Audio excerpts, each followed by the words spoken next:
चलो उठे ले चलो हनुमान जी की काम से भेज दियो।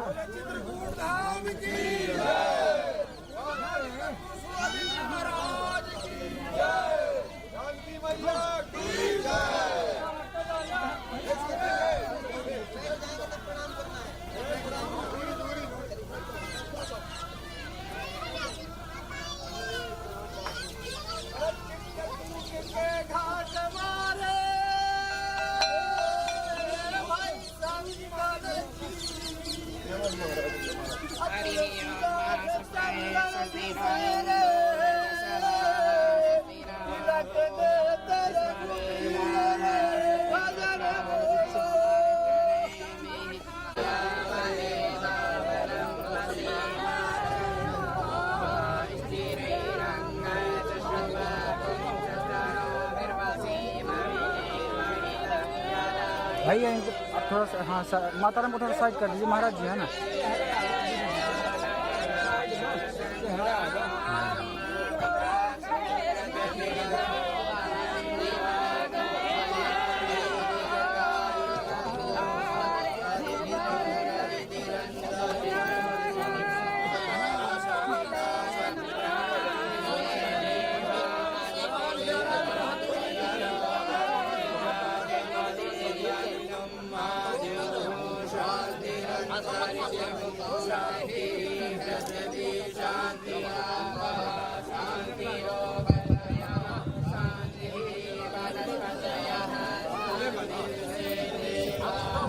शांति ब्रह्म शांति सर्वगुण शांति शांतिरेव शांति सर्वा शांतिरेधि यतो यथा समीहसि ततो नो अभयं गुरु शक्नः गुरुराजाभ्यो वरेण्यः वसुभ्यः विश्वानि देव जगद्गुरुराणि पराशुभो जगद्भद्रं तन्न आशुभो नमो सुदन्ताय सहस्रमूर्ते सहस्रकाराय सहस्रनाम्ने पुरुषाय सहस्रते सहस्रकोटियुगधारिणे नमः। नमो ब्रह्मण्ड देवाय गो ब्रह्मण्ड हिताय च जगद्धिताय कृष्णाय गोविन्दाय नमो नमः। पूज्यपादाय नमः। श्री सद्गुरुचरणकमलेभ्यो नमः।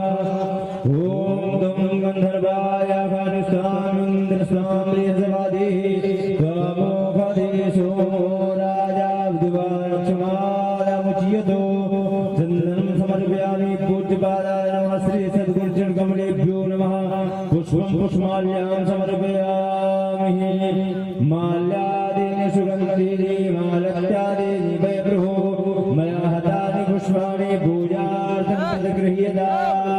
पुष्पं पुष्पमाल्यां समर्पयामि। पूज्यपादाय नमः। श्री सद्गुरुचरणकमलेभ्यो नमः।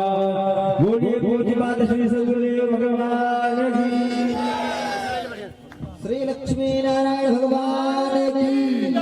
जगत जननी श्री जानकी मैया की। श्री राघवेंद्र सरकार की।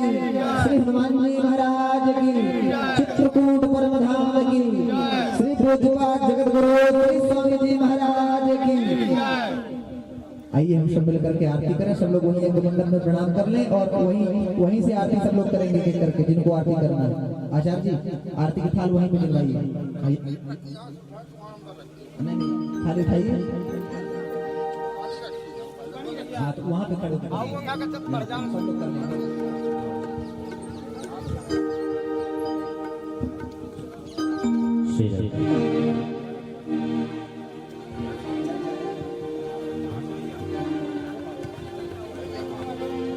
और तब तक जिन लोगों को आज शरणागति लेना है, गुरुमंत्र होना है जिनका, वो सब अपनी तैयारी करके और यज्ञ मंडप के पास आ जाएं। जब तक आरती होगी तब तक तैयारी करके शीघ्र यज्ञ मंडप पर आ जाएं सामग्री लेकर के और तुरंत मंत्र हो जाएगा।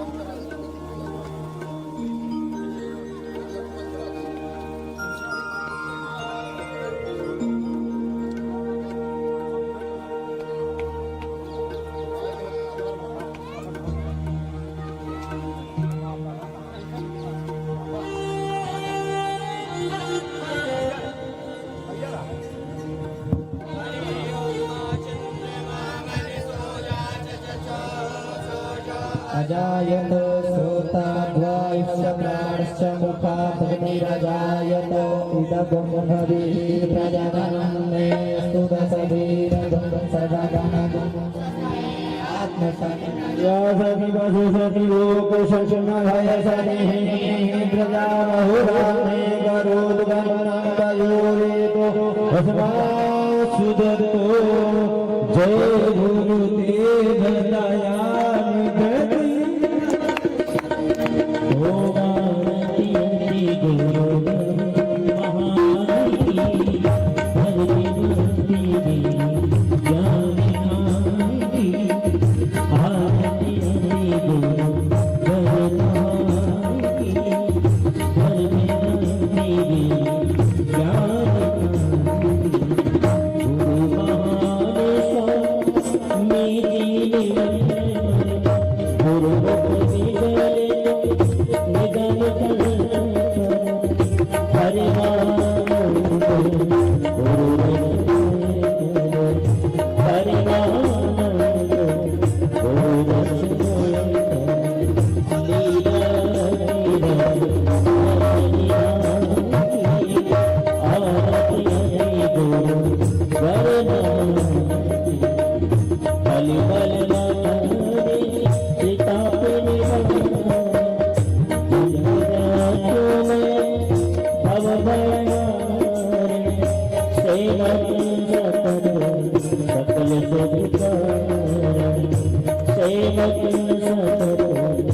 श्री लक्ष्मी नारायण भगवान की, श्री जनक जननी जानकी मैया की, श्री राघवेंद्र सरकार की, श्री वृंदावन बिहारी लाल की, श्री पुष्पा जगदगुरु स्वामी जी महाराज की, श्री चित्रकूट परम धाम की।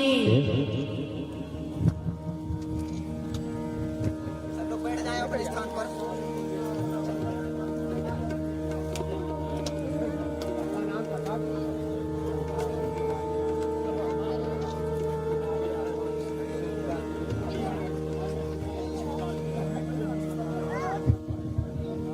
मंत्र वाले लोग तैयारी यदि कर लिए हो तो मंच में आ जाए जल्दी।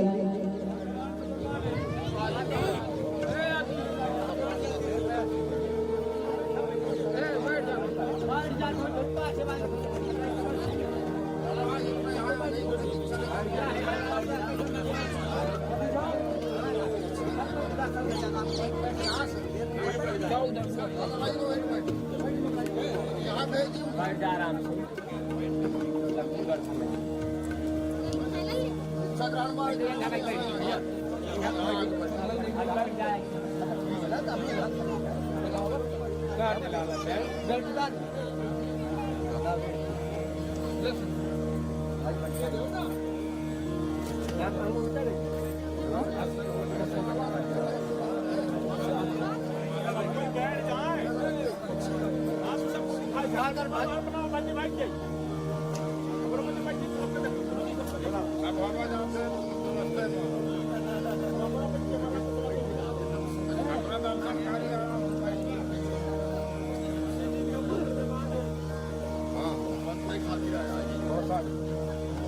इधर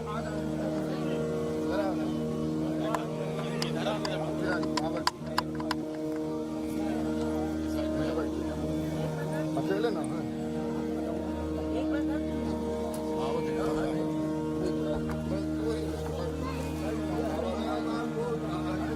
बेल्ट पर्स तो नहीं मुझे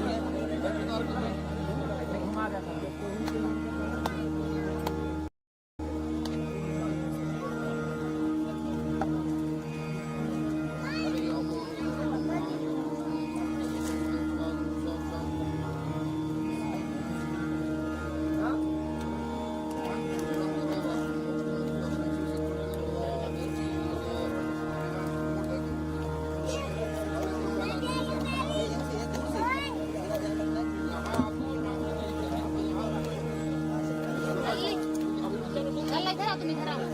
लल्ला भैया बेल्ट लेके बाहर जाओ उतारने के लिए मेरे को तो पापा को नहीं छुपाना है देखो। लल्ला जी लल्ला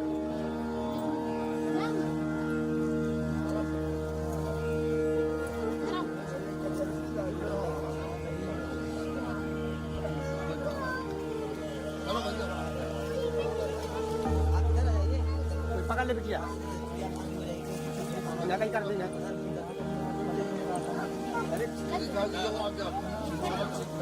रुक जा आराम से रुक जा आप नहीं पकड़िए अबे रुक जा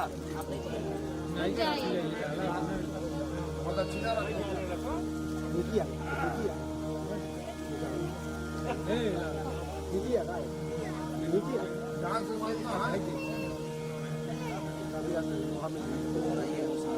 है वहाँ सुनिए तो हेलो, उधर से ले लीजिए ना, आगे चले जाएंगे तो फिर हम काय के लिए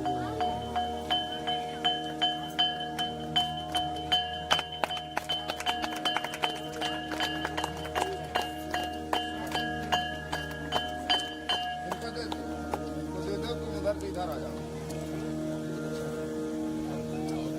अच्छे से आना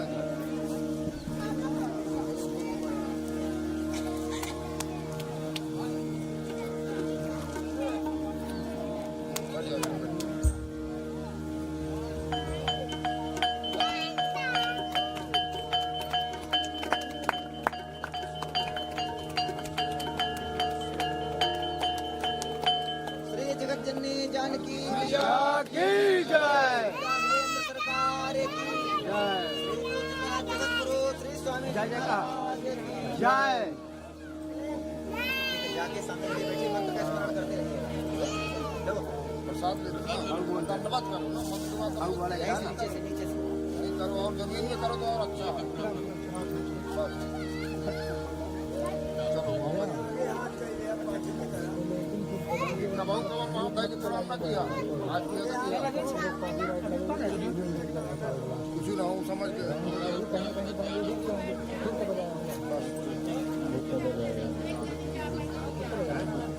एक जन से आते जाओ लड़का को ऊपर खड़े रहा ऐसे पहले ये होते हो ना दिन है तो बहुत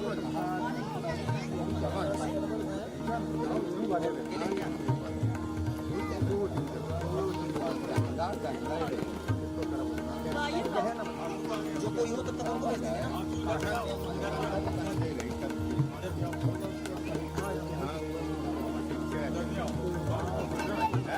जन्म कांड बचपन में वाले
श्री हरिलाल की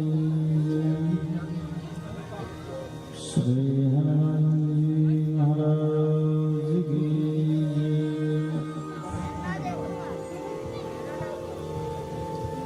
वंदे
भगवान श्री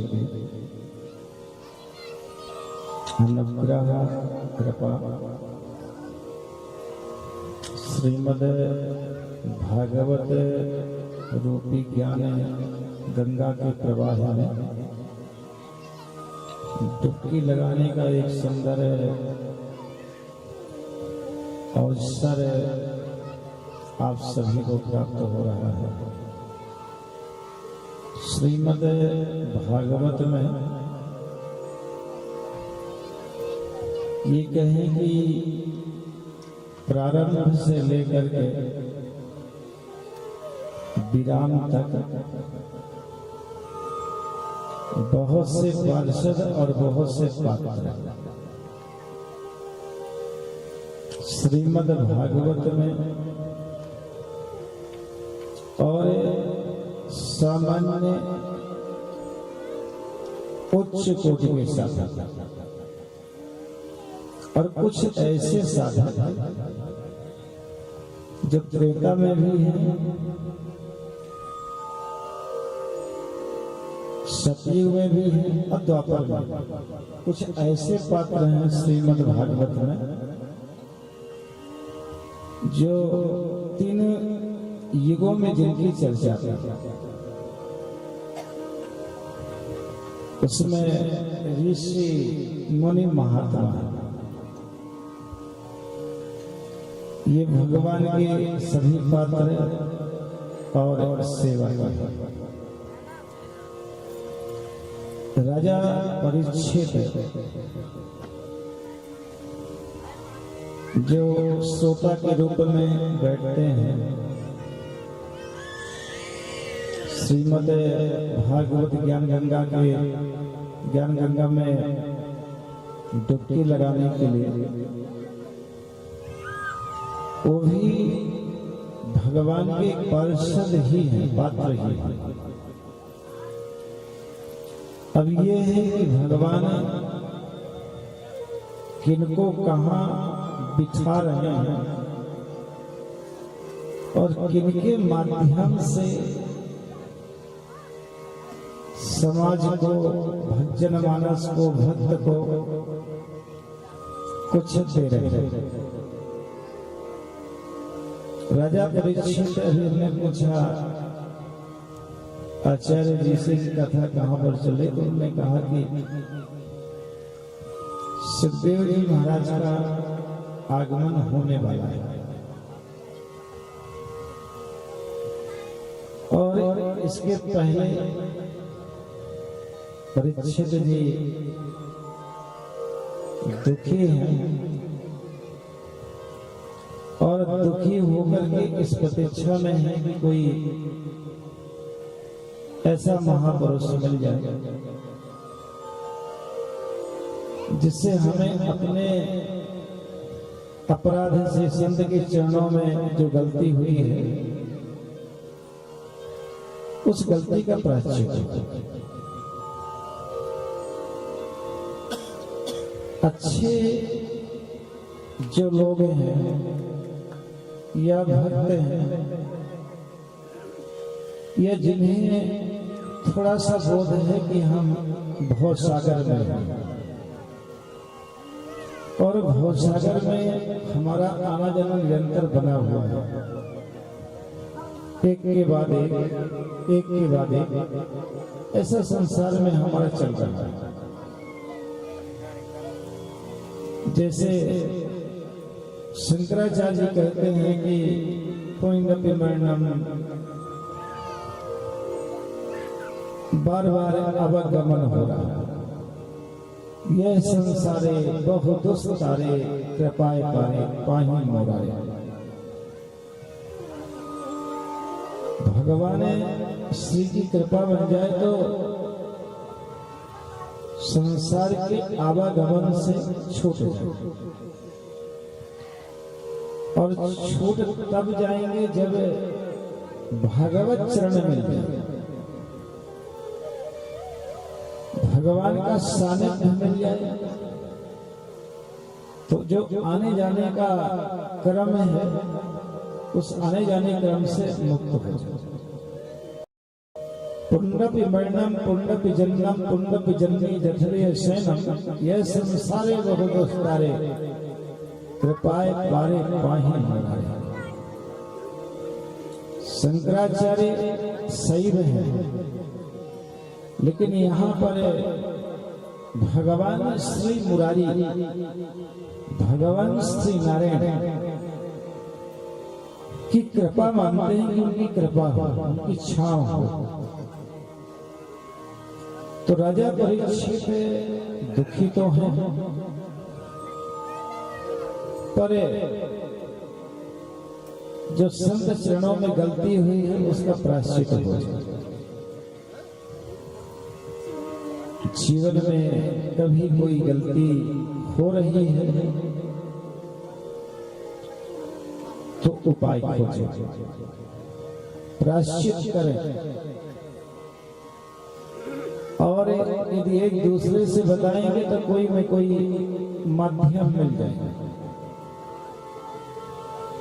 कोई ऐसा मिल जाएगा जो आपको कुछ उपाय बता देगा।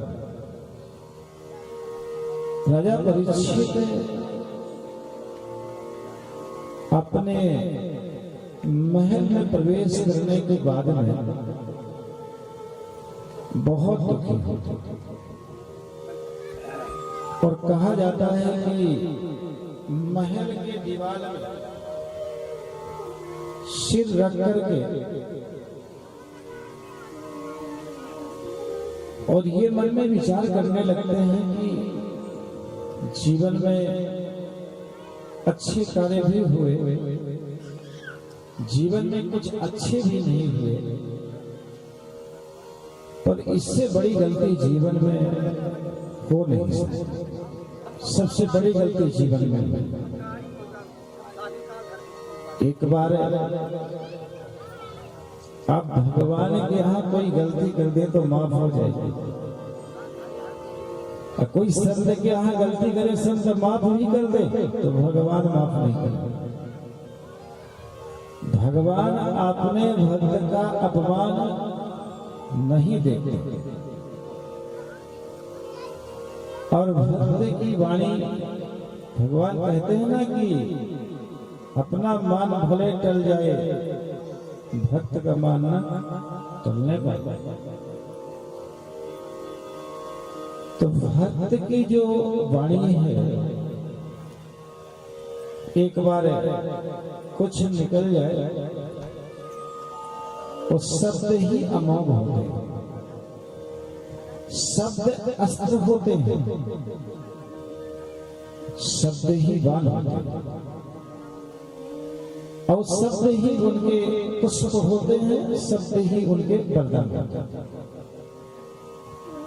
यद्यपि कहा जाता है कि जो साधक हैं उनके शब्द भले ही बाण की तरह दिखाई दे,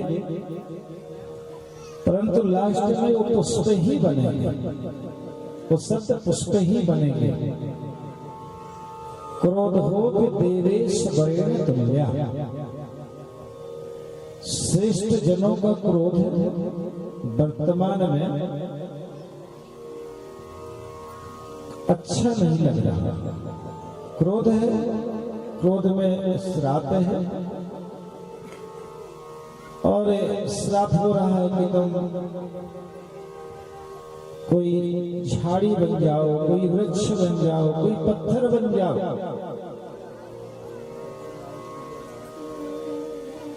कोई और जीव बन जाओ, परंतु आप निष्कर्ष पर जाए। जहां हनुमान जी जब जड़ी बूटी लेने जाते हैं और वहां पर काल में जो रूप बना करके रखा है और स्नान करने के लिए जाते हैं, वो प्रसंग आप स्मरण करें। जहां नारद जी श्राप देते हैं जो विमला अर्जुन के वृक्ष बन जाते हैं। आदि आदि श्रेष्ठ जनों ने जहां कुछ शब्द कहा, श्राप दिया, तो बाद में वो पुष्प बन करके ही प्रकट हुए। उन्हें वरदान के रूप में वो अपराध परिणित हो गए, वो श्राप वरदान के रूप में आ गया। इसलिए हमारे यहाँ कहा जाता है कि श्रेष्ठ कुछ कह दे तो सिर झुका करके स्वीकार करना। कोई संत मार दे उसे कृपा ही मानो, वो कृपा ही है।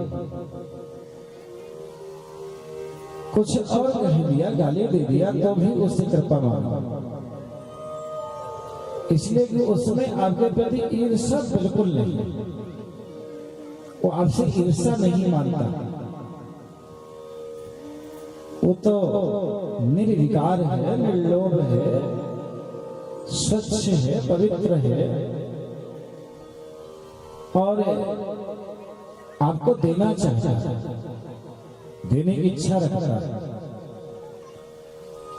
और देने की इच्छा रखने वाला जो साधक है, कोई कमी है तो उसे सुधार करता है, सुधारता है, कुछ कह करके या मान लीजिए लाठी डंडा भी चला करके सुधार करता, अच्छे हो जाओ, साफ स्वच्छ हो जाओ। एक कथा आप सुनते हैं कि जब एक नाथ जी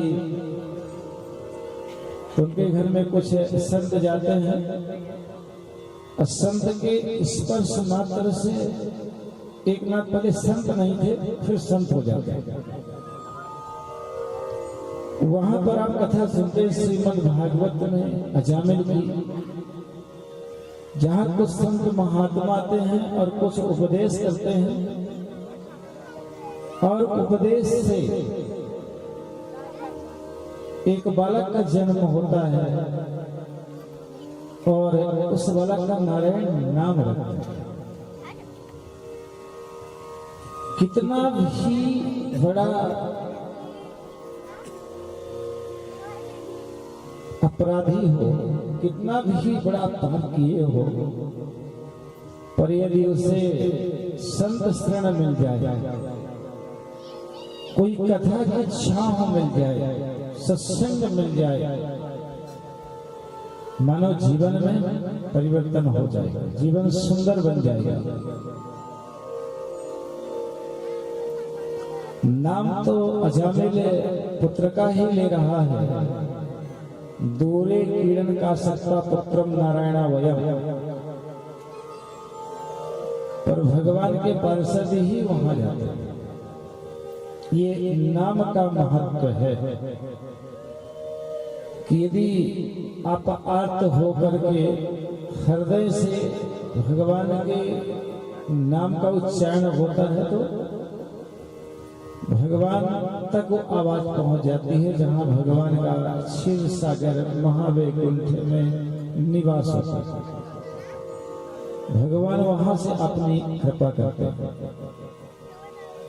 तो राजा परीक्षित दीवाल में सिर रख करके और बड़े दुखी होते हैं कि जीवन में बड़ी गलती हुई,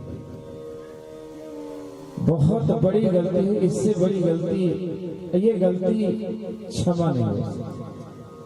ये ऐसा अपराध हुआ है मुझसे जो क्षमा नहीं होगा। अब इसके लिए कोई प्रायश्चित के लिए उपाय ही खोजे, कोई उपाय मिल जाए जिससे इस श्राप से मुक्ति हो। और बाहर आकर के जो उनके यहाँ भी बड़े साधक रहते हैं। देखो, राजा परीक्षित ऐसे सामान्य राजा नहीं है। राजा परीक्षित एक ऐसे राजा है जिसके राज्य में व्रत अनुष्ठान होते हैं, जिसके राज्य में भगवान का कीर्तन भजन होता है, जो संपूर्ण राज्य के लोगों को उत्साहित करता है कि आप उपवास करो, व्रत करो, आप अनुष्ठान करो। राज्य का मालिक यदि धार्मिक है तो प्रजाजन सुखी रहेगी। कोई गांव का मुखिया, क्षेत्र का कोई मुखिया है या घर का मालिक है, नीति में कहा गया है कि यदि कोई गांव में श्रेष्ठ है जो सुंदर वातावरण प्रदान करता है, सुंदर आचरण करता है, तो उसका प्रभाव पूरे गांव और समाज में पड़ेगा। और कोई घर में श्रेष्ठ है, बड़ा है, घर में मालिक है, और वो अच्छे आचरण करता है, भागवत चिंतन से जुड़ा हुआ है, तो उसका प्रभाव ही पूरे घर में है, उसकी सुगंधी पूरे घर में होगी। तो राजा परीक्षित एक धार्मिक राजा है। श्रीमद् भागवत में और राजा हैं जिनके पास राज सत्ता तो है पर भगवान से दूर है। जैसे राजा वेद कहता है श्रीमद् भागवत में, नैष्टव्यम न दातव्यम न होतव्यम दुजागोचित इति न्यावर यद धर्म हेणे घोषेण सर्वसा। तो राजा परीक्षित अच्छा होने क्यों? क्योंकि इनके यहाँ तो भगवान श्री कृष्ण ही रहा करते थे, जिनके पिता महा के मित्र भगवान श्री कृष्ण हैं, और जिनकी रक्षा भगवान पल पल क्षण क्षण करते हैं। कहा जाता है कि जब भीष्म पितामह ने संकल्प लिया रण क्षेत्र में अर्जुन मारा जाएगा, तो किसी ने आकर के अर्जुन से बताया कि भीष्म पितामह ने प्रतिज्ञा लिया। तो अर्जुन संदेश बताने वाले ने कहा कि इतना ये संकल्प है, इस संकल्प सुनकर के भीष्म पितामह का संकल्प है, तुम बचोगे नहीं क्यों रण क्षेत्र में? तो अर्जुन ने कहा कि तुम्हें क्यों चिंता हो रही? जिसका रखवाला श्री कृष्ण हो उसको कोई चिंता नहीं। भीष्म पितामह जी ने भले ही प्रतिज्ञा ली है, लेकिन मेरा रक्षा करने वाला भगवान है, वो संकल्प तोड़ देगा भीष्म पितामह जी, और मुझे कुछ नहीं। मुझे दृढ़ विश्वास है भगवान श्री कृष्ण के लिए। ये अटूट श्रद्धा है, गाढ़ी श्रद्धा, भगवान श्री में गाढ़ा विश्वास। और गाढ़ा विश्वास जिन किन्हीं में भी होता है, भगवान उस विश्वास के अनुरूप ही उसकी रक्षा करने लगते हैं।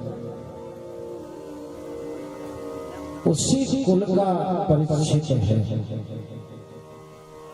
और माँ के उदर में, उत्तरा के उदर में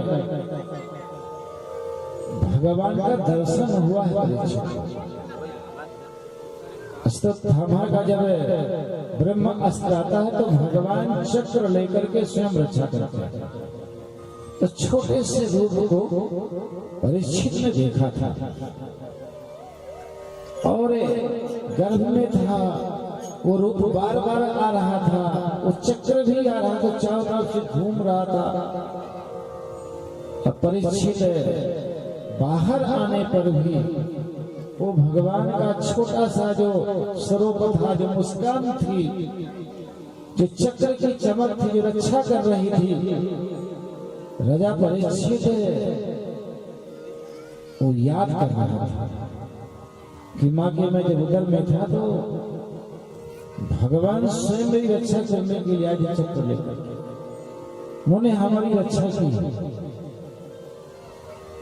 तो राजा परीक्षित एक बड़ा धार्मिक राजा जिसने कलयुग को दंड देने के लिए तैयार हो गया। तुम में अच्छे गुण नहीं है, तुम्हें नहीं रहना चाहिए। तुम में धार्मिक गुण नहीं है, इसलिए तुम हमें स्वीकार नहीं। हमें त्रेता अच्छा लग रहा है, हमें द्वापर भी अच्छा लग रहा है, हमें सतयुग अच्छा लग रहा है, लेकिन कलयुग अच्छा। हम तुम्हें नहीं रहने देंगे, तुम मेरे राज्य से निकल जाओ, हमारे राज्य से तुम चले जाओ।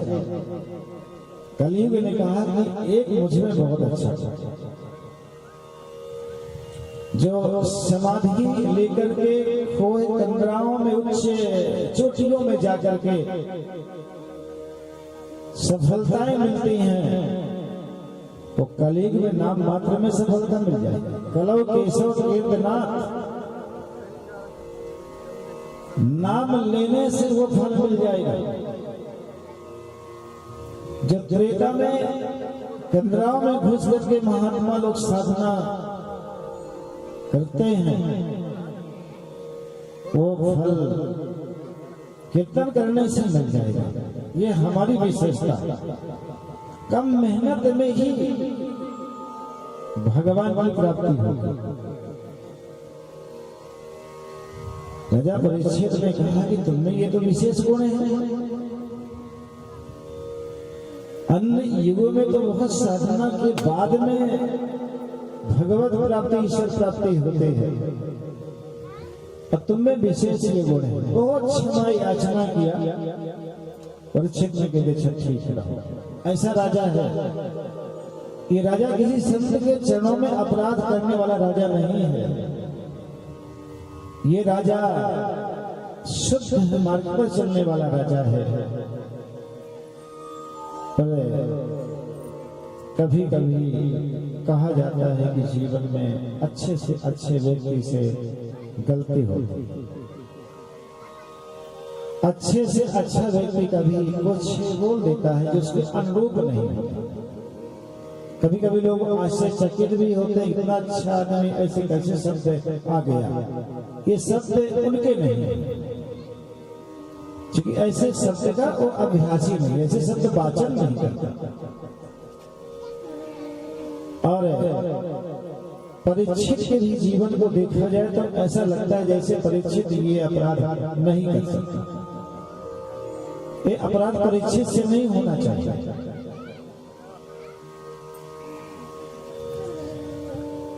वो परीक्षित एक कुटिया में जाकर के, आश्रम में जाकर के और अपराध जीवन का खान पान शुद्ध हो, जीवन में आहार शुद्धि हो, जिनके पास बैठे वो अच्छे व्यक्ति हो, जिनसे हमारा प्रतिदिन बैठना हो रहा है वो व्यक्ति अच्छे होना चाहिए। जिनसे हम रोज मिल रहे हैं वो अच्छे व्यक्ति हैं। अब बहुत अच्छे व्यक्ति हैं, पर जिनसे आप मिलते हैं वो अच्छा व्यक्ति नहीं है।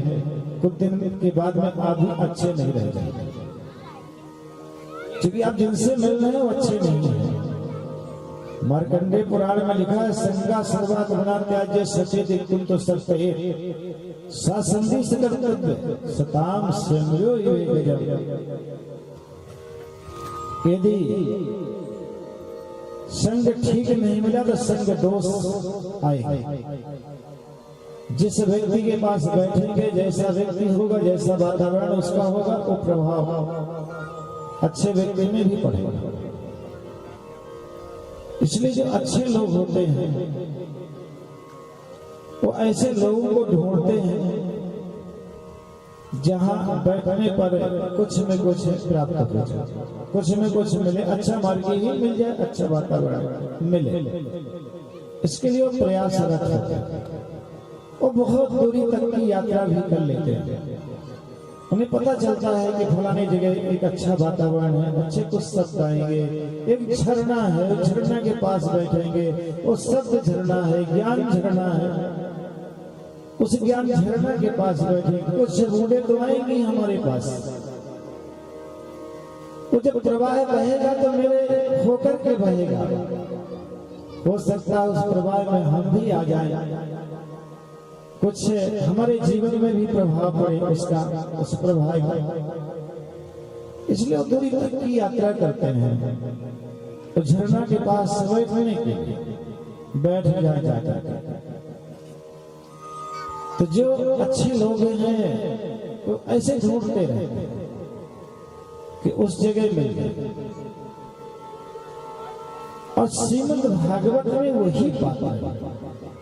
श्रीमद् भागवत में वो पात्र नहीं, आप भले ही किसी को कंस नाम से जाने, लेकिन पात्र वो भगवान के हैं, भगवान के ही वो पात्र हैं। क्योंकि भगवान के साथ जुड़ना, जो भी जुड़ गया है वो भगवान का पात्र है। अब एक लीला है और उस लीला में तो सभी तरह के पात्र खड़े होंगे, तब लीला पूर्ण होगी। जब कथा का वाचन होगा तो एक तरफ एक दूसरा भी पात्र होगा, तब आपको सुनने में आनंद मिलेगा, अच्छा लगेगा, कथा में आपको रुचि बढ़ेगी। तो राजा परीक्षित दुखी होते हैं, अपने राज्य में जो महात्मा जन है उनसे बताते हैं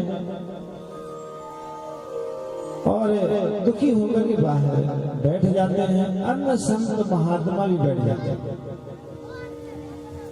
अच्छा, सुखदेव जी को कोई बुलाया नहीं। सुखदेव जी तो एक जंगल में निवास करते हैं। सुखदेव जी वहां पर नहीं है, अन्य कोई संदेशा न कोई गया बुलाने के लिए उनको। लेकिन रामायण में लिखा है ना कि जब नारद जी कहते हैं कि प्रभु आपने तो उस समय श्री जी को, श्री लक्ष्मी को आपने जब स्वीकार कर लिया तो हमने आपको श्राप दिया, और वो श्राप का दुख मुझे बहुत है। जो हमने आपको श्राप दिया वो बहुत दुख है मुझे, पर प्रभु आपने ही बंदर बना दिया मुझे। क्या आपको अन्य रूप नहीं मिला था? अरे थोड़ा सा आप मानव के शरीर में ही थोड़ा तिरछा मिर्चा कर देते, और बिल्कुल आपने शुद्ध बंदर बना दिया। तो ऐसी कृपा क्यों की? तो भगवान ने कहा, आप सुने हो ना कि माँ बालक की रक्षा करती है, माँ बालक की रक्षा करती है।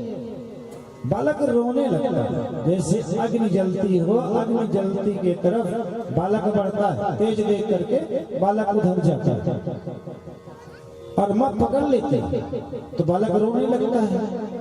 बालक नहीं जानता कि अग्नि हम जल जाएंगे। ठीक नारद जी, इसी तरह हम तुम्हारी रक्षा करें। तो सुखदेव जी महाराज जहां पर निवास कर रहे हैं, उनको संदेश देने वाले श्री भगवान ही, श्री नारायण ही हैं, जिन्होंने संदेश दिया है कि राजा परीक्षित दुखी होकर के बैठा हुआ है, तुम जाओ और जा करके कुछ गुणानुवाद का गायन करो, कथा का गायन करो, जिससे परीक्षित कृतार्थ हो और मुक्त हो। जब कोई भगवत मार्ग में चलने लगता है तो भगवान उसकी रक्षा करने लगते हैं और स्वयं उसे मार्ग देते हैं। कभी कभी कई लोगों को हम देखे हैं कि नाम जप से प्रकाश की चिंगारी जागृत हुई, नाम जप से शब्द की पहचान हुई और वो गीता आदि का ध्यान करने लगे, पढ़ने लगे। ये नाम का प्रकाश है, नाम की चिंगारी, नाम का तेज है, जब का प्रभाव है ये। तो राजा परीक्षित को कथा श्रवण कराने के लिए महाराज सुखदेव उपस्थित होते हैं वहां पर। उसके पहले और कथा है, ये पुराण जी हमारे सुनाएंगे। जब वो मार्ग से आते हैं तो उनको लोग अवधूत जानते हैं, कपड़ा पड़ा तो कुछ पहने नहीं थे, ऐसे ही थे। तो हमारे यहाँ भी ऐसे कोई आ जाए तो कोई संत समझेगा, कोई पागल भी समझेगा, ऐसे पहले भी लोग थे। तो कहने का भाव यह है कि सेवा भाव हो, भगवान श्री के सेवा में मन लगे, भगवान की सेवा करे जितनी हो सकती है। प्रयासी परिवार, जानकी मैया का शिष्य परिवार बढ़िया सुंदर आयोजन किए हैं और परीक्षित के रूप में बढ़िया सौभाग्य मिला है। और इसी तरह कथा सुनने का अवसर मिले जिससे जीवन सुंदर और जीवन मंगलमय हो। बोले जानकी मैया की, श्री राघवेंद्र सरकार की, श्री वृंदावन बिहारी लाल की, श्री हनुमान जी महाराज जय। श्री पूज्यपाद जगत गुरु श्री स्वामी जी महाराज की। आप सब अपने स्थान पर खड़े हो जाएं और ठीक 5 मिनट आप लोग प्रतीक्षा करेंगे। पुनः गुरुदेव भगवान हम सबके बीच होंगे, हम सब आशीर्वाद लेकर विदा करेंगे। तब तक के लिए आप लोग अपने स्थान पर रहेंगे। सामने थोड़ा स्थान छोड़ देंगे जाने के लिए और रास्ते में प्रणाम नहीं करेंगे।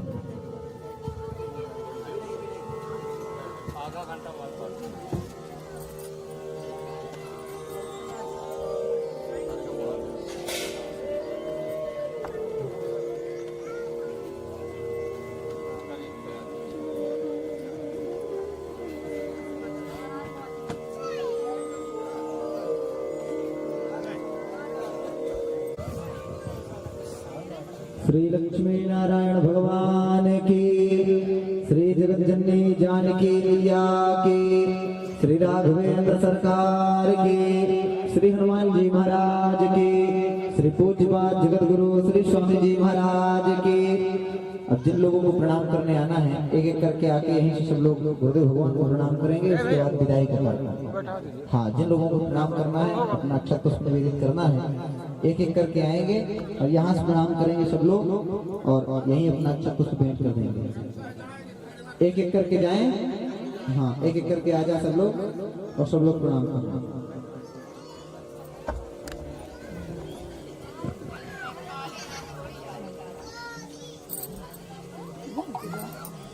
शाम हाँ दे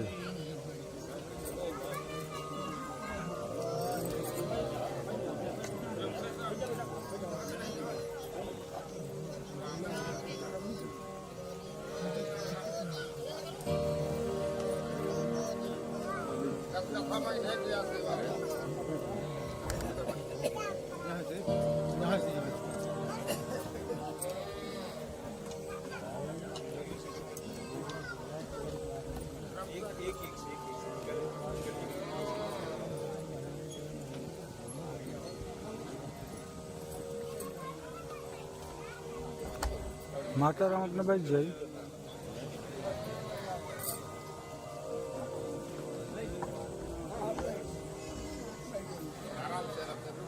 बैठ जाइए, बैठ जाइए, बैठ जाइए।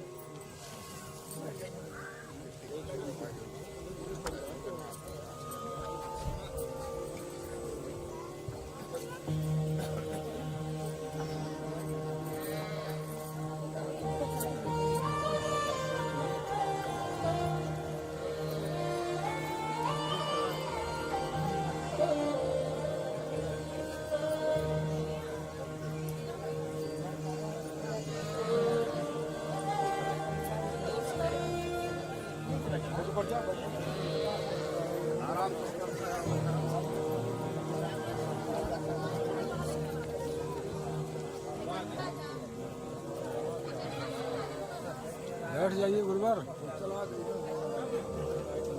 गुरुदेव बैठ जाइए ना, दीवार आ गई सामने। हाँ ठीक है ना। हाँ भैया हट गई। गाँव अपना तो कोई है यार, तिहाई रात को पूछते हमें की शिकायत दिखाते हैं, आ जाए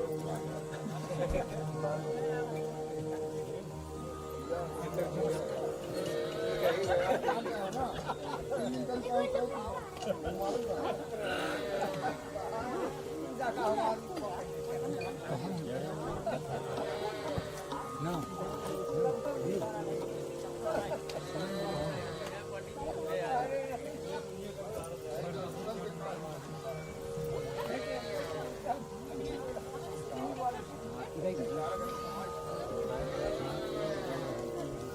थोड़ा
सपना 12 बजे तक आ जाएंगे। कहाँ पे हैं?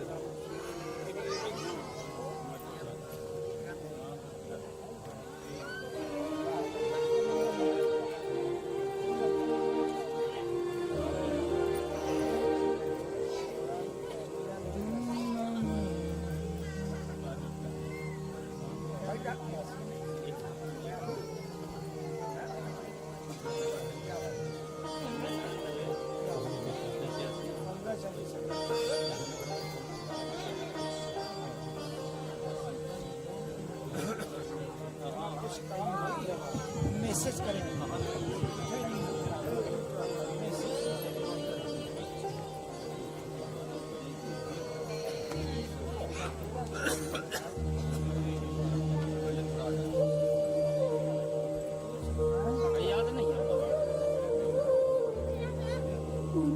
पंडित जी आप मतलब नहीं याद नहीं आता ही कार्ड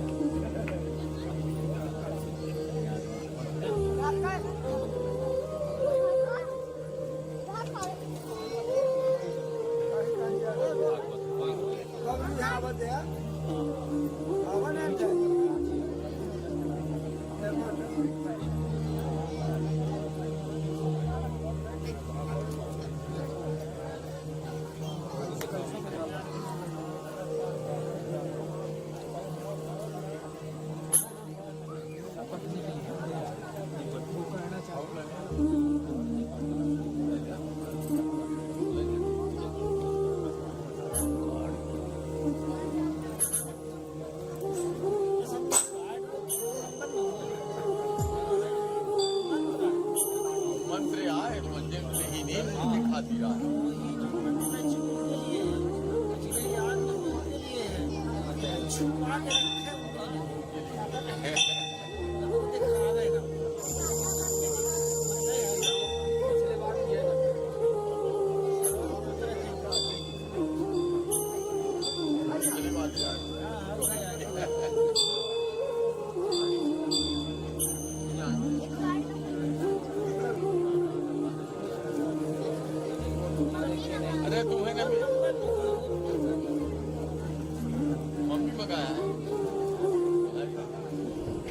हाँ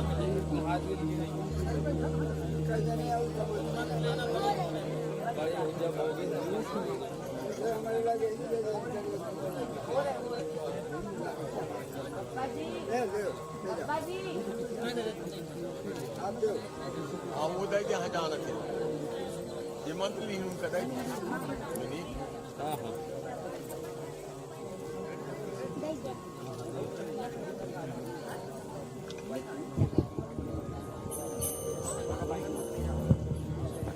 हरि ओम स्वस्ति न इंद्रो वृद्धश्रवाः स्वस्ति नः मूषाः स्वस्ति नस्तार्क्ष्यो अरिष्टने स्वस्ति नो बृहस्पतिर्दधातु प्रकाशस्मा मरुतः वृष्णिमातरः शुभं जावानो विदधे भुजमया अग्निर्जुवावनवः सूरजचक्षुषीनो देवाय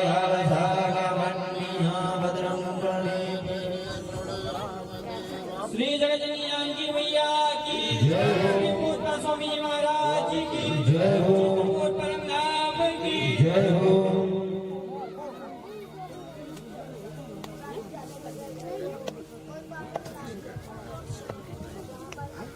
अब रास्ते में कोई भी प्रणाम नहीं करेंगे।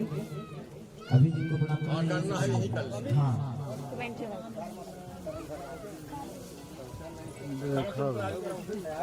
चौथा लग जाओ फूल लग चला जा कन्नी पकड़े ए फूल हो करा चला तू आवा ना सबसे पहले भैया साइड में आप